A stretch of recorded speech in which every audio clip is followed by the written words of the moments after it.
Good morning. I would like to invite Assistant Secretary for Communication and Information at the Department of Commerce, Mr. Larry Strickling, to speak about the American policy with regard to privacy. Please, Larry.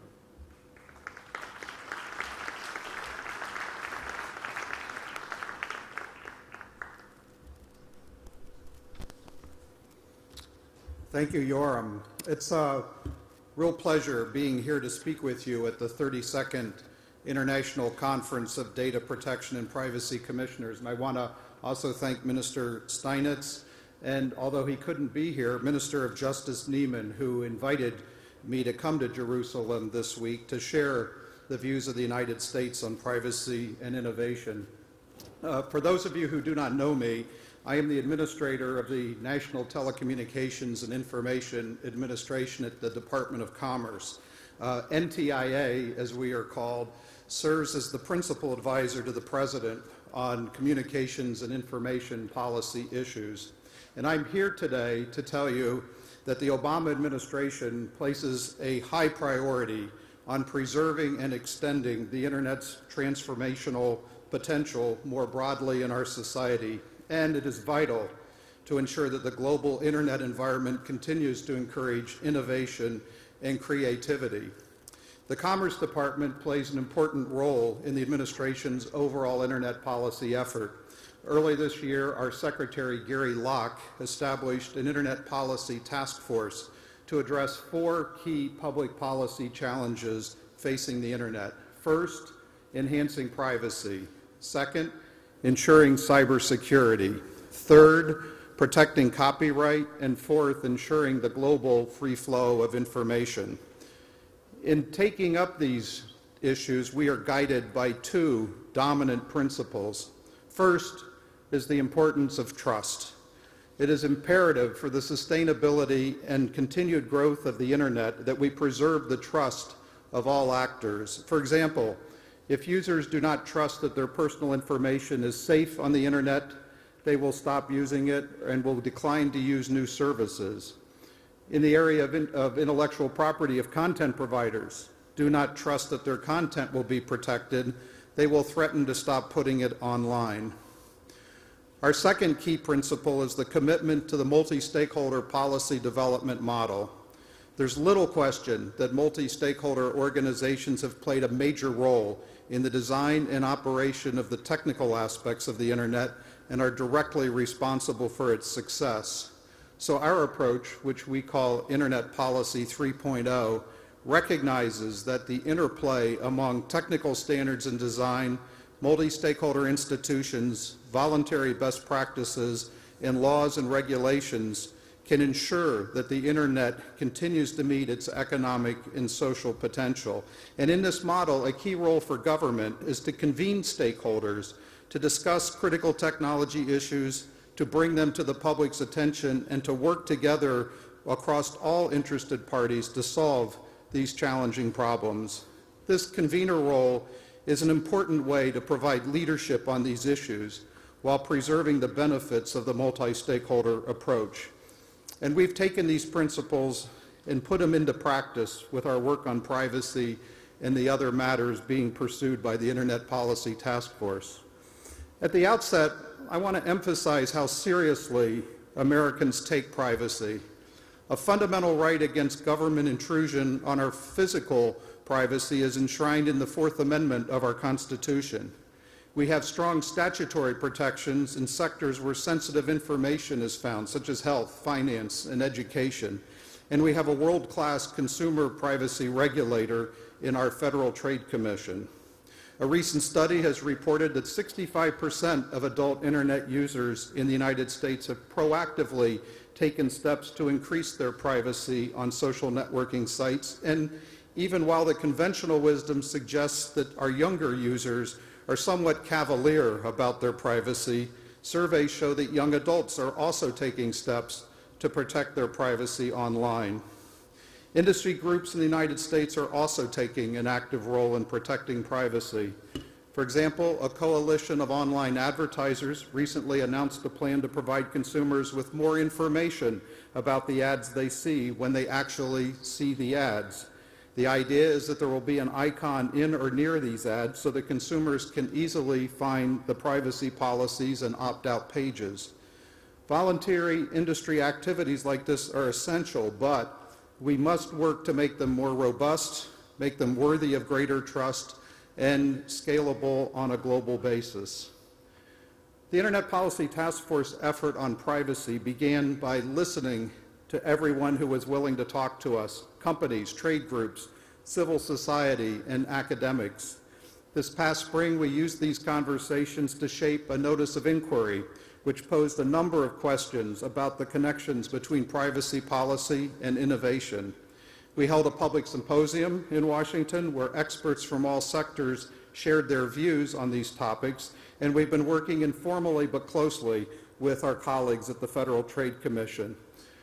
We've learned a lot from these engagements. First and foremost, it is clear to us on the task force that we need to strengthen the U.S. privacy framework. Privacy notices are written by lawyers, and it often seems for lawyers, and it's difficult for consumers to act in their own interests if the law doesn't meet their basic expectations and the options presented by the marketplace are written in legalese and are not understood by consumers. Meanwhile, our companies struggle to comply with laws that differ from state to state and certainly from country to country. And while the privacy policy framework we have in the United States has been great for innovation, we still have more to do to build consumer trust and provide legal certainty for all. Based on everything we've learned in the last 6 months, we are developing a set of policy recommendations, which we will soon publish as a Department of Commerce green paper. We identify it as green not because of its environmental impact, but because it contains both recommendations and a further set of questions about which we will seek further input. We view this document as the next step in an ongoing conversation, rather than a final statement of the Department's policy views.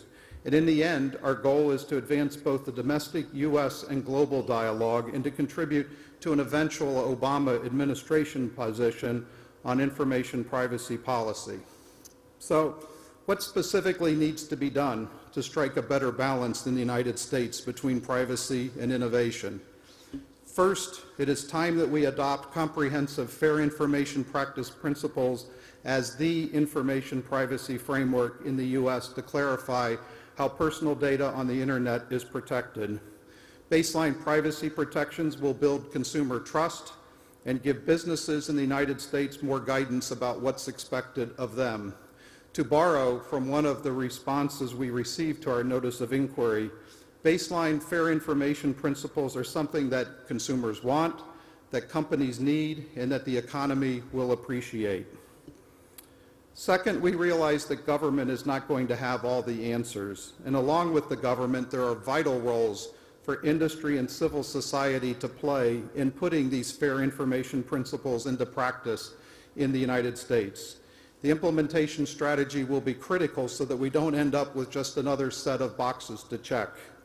My primary concern is that these fair information principles do not become just another compliance exercise, but they need to lead to substantive privacy protections, and they need to be part of a dynamic privacy policy framework.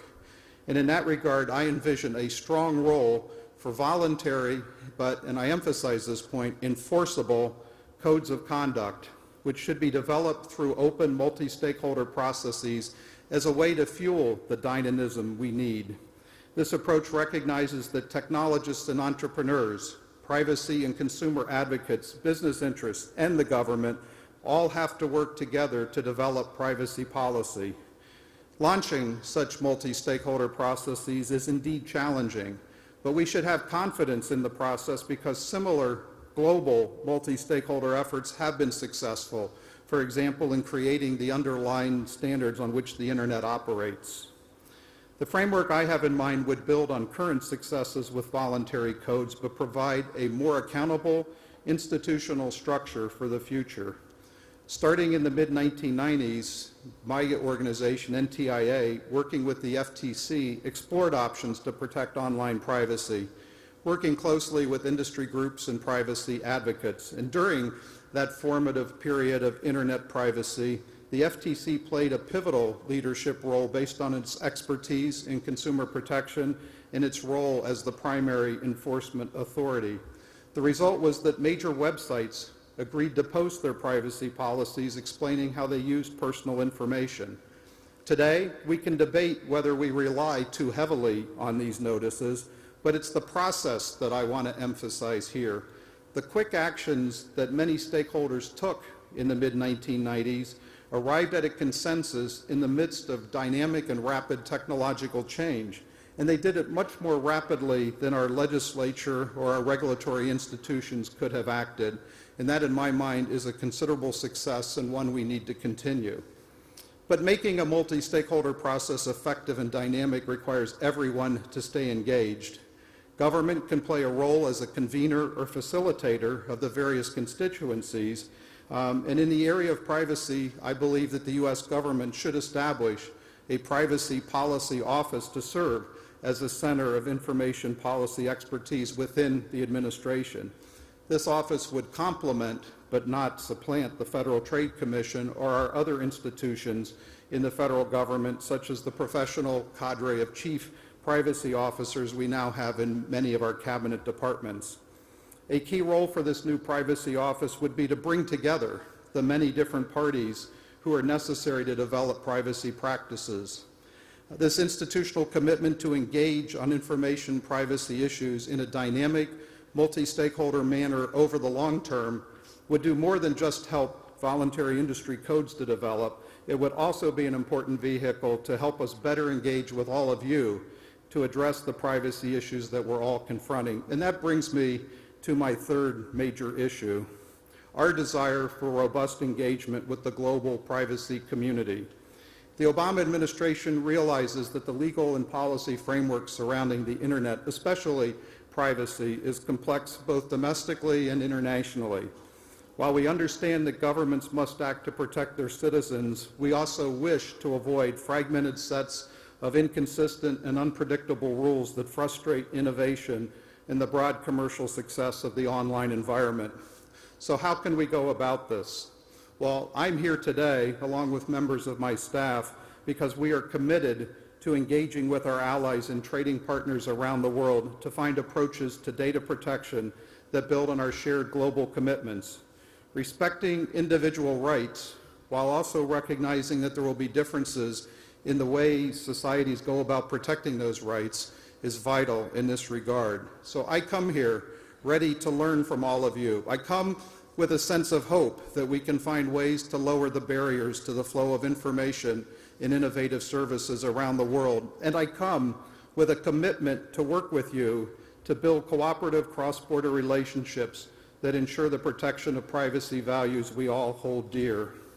I look forward to hearing your ideas about how the United States can reinvigorate its international privacy engagement. Along with the formal and informal dialogue I hope we will have this week, I invite all of you to send your formal comments when the department's report comes out. We'll be asking many more questions in the report, and we want to hear from you. So, the time for greater international cooperation is now. All nations, including the United States, must be ready to work together and begin a proactive and productive dialogue on privacy reform efforts. The United States is ready to work with its global partners to take decisive action to establish greater legal and practical certainty in privacy protection, and we look forward to working with all of you. And finally, let me offer my thanks again to our Israeli hosts for their gracious hospitality and my appreciation for the opportunity to meet and talk with so many of you in the global privacy community. My hope is that this pair of privacy conferences this week will be remembered as laying the groundwork for progress toward global privacy interoperability. Thank you very much.